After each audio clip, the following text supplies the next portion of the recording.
નમસ્તે વિદ્યાર્થી મિત્રો, હું છું હાર્દિક પ્રજાપતિ. આપનું સ્વાગત છે મારી YouTube ચેનલ જેનું નામ છે હાર્દિક પ્રજાપતિમાં. આજે આપણે વાત કરવા જઈ રહ્યા છીએ બંધારણ. તો બંધારણ અંતર્ગત આપણને ખબર છે અમુક ટોપિકો બહુ આઈએમપી હોય છે. તો એવો જ એક આઈએમપી ટોપિક છે તમારી માટે લઈને આવ્યો છું. તો એ છે કયો? તો એ ટોપિક છે ઉપરાષ્ટ્રપતિ. ઓકે, તો રાષ્ટ્રપતિનો વિડિયો બહુ જલ્દી મુકાઈ જશે, બટ એની પહેલા આપણે લઈ લઈએ ઉપરાષ્ટ્રપતિ. તો ઉપરાષ્ટ્રપતિ છે એની વાત કરીએ તો ઉપરાષ્ટ્રપતિ છે એની અંદર તો કે ઉપરાષ્ટ્રપતિ એની અંદર વાત કરીએ તો ઉપરાષ્ટ્રપતિને લઈને તો આપણે શું વાત કરીશું? તો ઉપરાષ્ટ્રપતિની અંદર છે શપથ. તો શપથ છે એ ઉપરાષ્ટ્રપતિનું પદ આપણને અત્યારે ખબર છે કે વેંકૈયા નાયડુ આપણા ઉપરાષ્ટ્રપતિ છે. તો કે યસ, આ વેંકૈયા નાયડુ છે એની અંદર વાત કરીએ તો એ શપથ કોણ લેવડાવે છે એના અંતર્ગત મતલબ આપણે વાત કરીશું. તો વેંકૈયા નાયડુ જે ઉપરાષ્ટ્રપતિ છે અત્યારે એની વાત કરીએ તો એને શપથ કોણ લેવડાવે? તો આવો પ્રશ્ન બહુ સિમ્પલ પ્રશ્ન પૂછાશે. એને શપથ લેવડાવશે તો કે રાષ્ટ્રપતિ. કોણ લેવડાવશે? રાષ્ટ્રપતિ જે હોય એટલે કે રામનાથ કોવિંદ છે એ વેંકૈયા નાયડુને શપથ લેવડાવે છે. સિમ્પલ, આટલું યાદ રાખવાનું છે એટલે 1 માર્ક તમારો પાકો. એના પછી વાત કરીએ તો ઉપરાષ્ટ્રપતિ માટેની શરતો. તો શરતો કઈ છે? તો ઉપરાષ્ટ્રપતિ બનવા માટેની શરતોની વાત કરીએ તો ઉપરાષ્ટ્રપતિ બનવા માટે કોઈ વિધાન પરિષદ કે વિધાનસભાના સભ્ય ન હોવા જોઈએ. એટલે કહેવાનો મતલબ તો વિધાન પરિષદ અને વિધાનસભા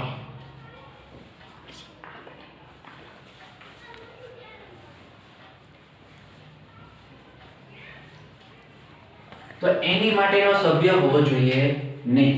રેડી? એટલે કે વિધાન પરિષદ હોય જે તે રાજ્યની અંદર તો કે યસ, આપણને ખબર છે ટોટલ 6 રાજ્યોની અંદર વિધાન પરિષદ છે. હવે એની સિવાય તો કે વિધાનસભા તો જે રાજ્યની અંદર હોય તેનો કોઈ સભ્ય ન હોવો જોઈએ તો એ વ્યક્તિ ઉપરાષ્ટ્રપતિ બનવાને લાયક બને છે. ઓકે, તો એવા વ્યક્તિને જ નિમણૂક કરવામાં આવે છે જે ઉપરાષ્ટ્રપતિ બની શકે. પછી વાત કરીએ ઉપરાષ્ટ્રપતિનો કાર્યકાળ. તો એનો કાર્ય સમય કેટલો હશે? તો એ વ્યક્તિનો કોઈ બંધારણમાં કોઈ ઉલ્લેખ નથી. બંધારણમાં એનો કોઈ ઉલ્લેખ જોવા મળતો નથી, પરંતુ એ સામાન્ય રીતે 5 વર્ષ સુધી છે એ રાષ્ટ્રપતિ રહી ચૂકે છે. એટલે કે 5 વર્ષ સુધી છે રાષ્ટ્રપતિ તરીકે ઉપરાષ્ટ્રપતિ તરીકે એની નિમણૂક કરવામાં આવે છે. રેડી બેટા? ચલો, એના પછી તો એનો કાર્યકાળની વાત કરી બીજી તો કે આ વ્યક્તિ છે એ તો કે 5 વર્ષ સુધી રહી શકે. અને બીજો પ્રશ્ન આવો બહુ પૂછાય છે અત્યારે કે શું ઉપરાષ્ટ્રપતિ છે બીજી વાર ઉપરાષ્ટ્રપતિ બની શકે? તો કે હા, 100% બની શકે. તો ઉપરાષ્ટ્રપતિ તે બીજી વાર બની શકે છે. બીજી વાર ઉપરાષ્ટ્રપતિ બની શકે છે. રેડી? તો આ આપણે યાદ રાખવાનું. આવું ફ્રીમાં તમને કોઈ નહીં શીખવે. ફ્રીમાં આપણે ઓનલાઈન વિડિયોમાં આપણે એવું શીખી છે કે બીજી વાર ઉપરાષ્ટ્રપતિ બનવા માટે વેંકૈયા નાયડુ જો બીજી વાર ઊભો રહે તો એ વ્યક્તિ બીજી વાર તમને ઉપરાષ્ટ્રપતિમાં ચૂંટણી જીતી જાય તો એ વ્યક્તિ ઉપરાષ્ટ્રપતિ બની શકે છે. રેડી? ચલો, તો આ વસ્તુ એક યાદ રાખવાની. હજી આની કરતા પણ વધારે ઇમ્પોર્ટન્ટ ફ્રીમાં આવું શીખવા મળે. શું? તો આ વ્યક્તિ છે એ ક્યાં સુધી 5 વર્ષ એટલે શું? 1 જાન્યુઆરી 2021 માં ચૂંટાણું હોય તો શું 1 જાન્યુઆરી 2025 માં એ રિટાયર્ડ થઈ જશે? ના, વર્ષ 5 વર્ષ. પણ એ ક્યાં સુધી? તો જ્યાં સુધી નવા ઉપરાષ્ટ્રપતિ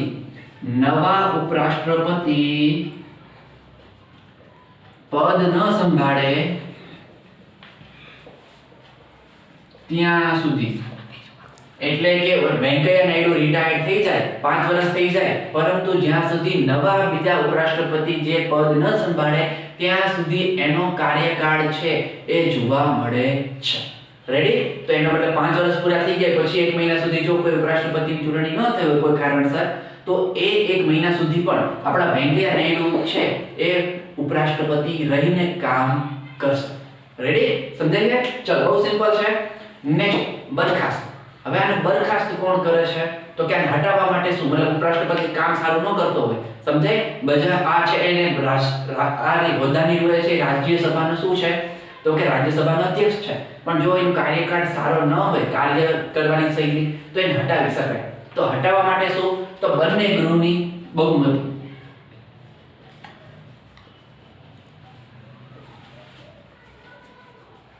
જો બંને ગૃહમાં બહુમતી મળી જાય તો આ વ્યક્તિ છે એને હટાવી દેવામાં આવે છે. એટલે કહેવાનો મતલબ હવે તમને એમ થશે કે બંને ગૃહની કઈ રીતના? તો જો ઉપરાષ્ટ્રપતિને હટાવવું હોય તો ઉપરાષ્ટ્રપતિનું કામ ક્યાં હોય છે? એનું કાર્યસ્થળ કયું? રાજ્યસભા. તો આ રાજ્યસભાની અંતર્ગત એને હટાવવો હોય તો રાજ્યસભા માટે એને સૌથી પહેલા મંજૂર થવું જોઈએ. એટલે કે ખરડો રાજ્યસભામાં પસાર થશે તો એને મતલબ એને હટાવવા માટે તો રાજ્યસભામાંથી જો એ મંજૂર થઈ જાય પછી એને માત્ર ભલામણ માટે ક્યાં મોકલવામાં આવે? લોકસભામાં. અને લોકસભા જો એને સ્વીકારી લે એટલે ફાઇનલી એ વ્યક્તિ બરખાસ્ત થઈ જશે. એટલે કે ઉપરાષ્ટ્રપતિને છે એ ઘરે જવું પડશે, સીટ ખાલી કરી દેવી પડે. રેડી? ચલો તો બંને ગૃહની બહુમતી અને ઘર ભેગા થઈ જશે આપણા ઉપરાષ્ટ્રપતિ જો સંસદની અંદર થઈ જાય તો. રેડી? ચલો પગાર. આ તો મોસ્ટ આઈએમપી ટોપિક કેમ કે આપણે આની માટે તો કામ કરતા હોઈએ છીએ. પગાર સમજે? તો ચલો ઉપરાષ્ટ્રપતિનો પગાર કેટલો હોય છે? તો આ એક પ્રશ્ન આવો નથી પૂછાતો કેટલો પગાર હોય છે. સમજે? તલાટીની પરીક્ષા લેતા લોકો મતલબ જેના પેપર કાઢનાર વ્યક્તિ છે એ એટલા માટે નથી પૂછતા કે આનો પગાર કેટલો. આનો પગાર તો 4 લાખ રૂપિયા છે. કેટલો? દર મહિને આ ભાઈને આ વેંકૈયા નાયડુ દર મહિને 4 લાખ રૂપિયા લીધે છે આપણે. સમજે? એ ભારતના લોકોને પણ આપે છે કોણ? આનો પગાર છે એ કોણ કરે? આવો પ્રશ્ન પૂછાય છે અથવા ક્યાંથી આપવામાં આવે? તો આનો પગાર કરનાર છે એટલે કે એક સંચિત નિધિ આવે. શું આવે? આપણને ખબર છે 3 પ્રકારની નિધિ હોય. સંચિત નિધિ છે એની વાત કરીએ અત્યારે આપણે. તો સંચિત નિધિમાંથી આનો પગાર થાય છે. રાષ્ટ્રપતિ હોય ને એની અંદર 3 ફંડ હોય. એ ફંડમાંથી એક ફંડ એટલે સંચિત નિધિ, એક પ્રકારની તિજોરી. એ તિજોરીમાંથી દર મહિને 4 લાખ રૂપિયા આને આપવામાં આવે છે. રેડી? ડન? સમજાશે? તો 4 લાખ રૂપિયા આ વ્યક્તિ સંચિત નિધિમાંથી દર મહિને ઉપાડે છે. મતલબ એને પગાર તરીકે એને મળે છે. આવું યાદ રાખો એટલે યાદ રહી જશે. ડન? ચલો કાર્યો. આ તો મેઇન ઇમ્પોર્ટન્ટ ટોપિક આપણો કાર્યો. ઉપરાષ્ટ્રપતિને બેસાડ્યો છે શું કામ? એને શું અહીંયા કે માખી મારવા બેસાડ્યો છે? તો કે ના, એની માટે એને બેસાડ્યો છે એ કાર્યની વાત કરી. તો મેઇન આ હોદ્દાની રૂએ શું હશે?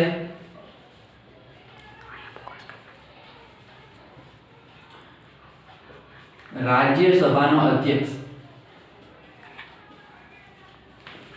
હોદ્દાની રૂએ આ વ્યક્તિ શું બને? રાજ્યસભાનો અધ્યક્ષ. એટલે કે જે વ્યક્તિ ઉપરાષ્ટ્રપતિ બનશે એ શું બનશે? તો કે હોદ્દાની રૂએ રાજ્યસભાનો અધ્યક્ષ બની જાય. સમજાય? રાજ્યસભાના અધ્યક્ષની ચૂંટણી થતી નથી. એ જે વ્યક્તિ ઉપરાષ્ટ્રપતિ એ રાજ્યસભાનો અધ્યક્ષ બની જાય. રેડી? પછી casting vote. Most IMP. Casting vote. તો કાસ્ટિંગ વોટ આપી શકે છે. હવે તમને થશે કે કાસ્ટિંગ વોટ એટલે શું? તો કાસ્ટિંગ વોટનો મતલબ એવો છે કે જ્યારે કોઈ ખરડો આવે અને એની અંદર જો બંનેની એટલે કે બહુમતી છે અને ન મળે એટલે કે બંનેની ખરડાને મંજૂર કરવા માટેની સંખ્યા અને ના મંજૂર કરવા માટેની સંખ્યા જો સરખી હોય તો છેલ્લો વોટ ઉપરાષ્ટ્રપતિ આપશે. સમજે છે? છેલ્લો વોટ કોણ આપશે? ઉપરાષ્ટ્રપતિ. અને ઉપરાષ્ટ્રપતિ આપે એને શું કહેવાય? Casting vote. એટલે કે છેલ્લો વોટ ઉપરાષ્ટ્રપતિ જો બહુમતી તરફ આપે એટલે કે મંજૂરી તરફ તો મંજૂરી મળશે, જો નહીં આપે તો ના મંજૂર થઈ જાય ખરડો. તો એને શું કહેવાશે? Casting vote. ઉપરાષ્ટ્રપતિ કાસ્ટિંગ વોટ આપી શકે છે? તો કે હા આપી શકે છે. રેડી? ડન? તો આ આપણી માટે ઇમ્પોર્ટન્ટ ટોપિક. ચલો હોદ્દાની રૂએ છે એ તો કે રાજ્યસભાનો અધ્યક્ષ બને છે, કાસ્ટિંગ વોટ આપી શકે છે અને સ્થગન પ્રસ્તાવ. તો સ્થગન પ્રસ્તાવ છે એનો સ્વીકાર અથવા અસ્વીકાર. સ્થગન પ્રસ્તાવ હોય તેનો સ્વીકાર અથવા અસ્વીકાર કરી શકે છે. રેડી? તો આ આપણી માટે પણ ઇમ્પોર્ટન્ટ. તો કે યસ એટલે કે અહીંયા મોસ્ટ આઈએમપી કયો ટોપિક છે? કાસ્ટિંગ વોટ અને સ્થગન પ્રસ્તાવ. તો સ્થગન પ્રસ્તાવ આવે છે એને સ્વીકાર કરી પણ શકે, અસ્વીકાર પણ કરી શકે, વિચારણા માટે રાખી શકશે. ઓકે? તો એ આપણી માટે ઇમ્પોર્ટન્ટ ટોપિક છે એના કાર્ય. નેક્સ્ટ ઇમ્પોર્ટન્ટ ટોપિક છે આપણો ચૂંટણી. તો આ ચૂંટણી છે એની અંદર કોણ ભાગ લઈ શકે? આ પ્રશ્ન બહુ જ પૂછાય છે અને આપણે દરેક વખતે આ પ્રશ્નમાં કન્ફ્યુઝન થાય છે. તો એ માટે ઇમ્પોર્ટન્ટ ચૂંટણી. ઉપરાષ્ટ્રપતિની ચૂંટણીમાં કોણ ભાગ લેશે? આવો પ્રશ્ન પૂછાય છે. તો એ બહુ સિમ્પલ. ઉપરાષ્ટ્રપતિ છે ને સંસદના બંને ગૃહ એટલે કે લોકસભા, રાજ્યસભા અને આની સાથે પ્લસ 14 નામાંકિત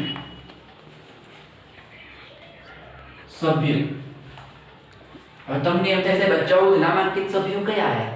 તો આપણને ખબર છે કે લોકસભાની અંદર વાત કરીએ તો આપણને 545 બેઠકોની વાત કરતા હતા આપણે, પણ જનરલી એની અંદર +5 જમ્મુ કાશ્મીરની ટોટલ 7 થાય, પણ 5 વાત કરીએ તો આ વસ્તુ.